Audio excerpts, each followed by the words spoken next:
Allahu I madhrishëm na ka mësuar një lutje: Rabbana atina fid dunya hasanatan wa fil akhirati hasanatan wa qina azaban nar.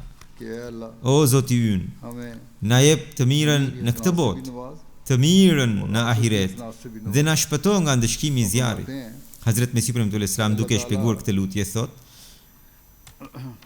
Allahu I madhrishëm kur na mëson të bëjmë lutjen: O Zoti ynë, na jep të mirën në këtë botë dhe të mirën në ahiret, edhe këtu e ka vendosur në fillim botën, por cilën botë?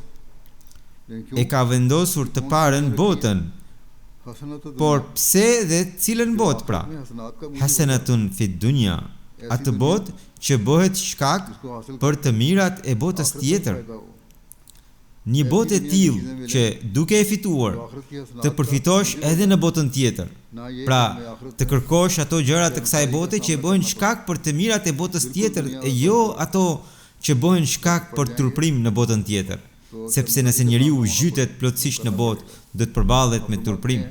Ai thot se nga kjo lutje kuptohet qartë se besimtari duhet të ketë parasysh të mirat e botës tjetër gjatë fitimit të mirave të kësaj bote, dhe në fjalën hasanatan fid dunya përfshihen të gjitha mënyrat më të mira dhe të pastra për të fituar botën, të cilat besimtari duhet t'i ndjekë.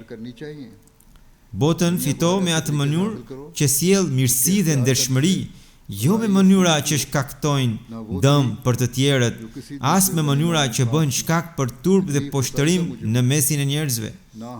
Vetëm atëherë, padyshim, bota do të bëhet shkak për të mirat e botës tjetër. Pra, fitoni një botë nga e cila jo vetëm ju përfitoni, por përfiton edhe njerëzimi. Mos bëni veprime që bëhen shkak për turp për ju, për familjen tuaj dhe për të afërmit tuaj. Përkundrazi, jeta duhet të jetë e pastër, e mbështetur në mirësi dhe në druajtje ndaj Zotit.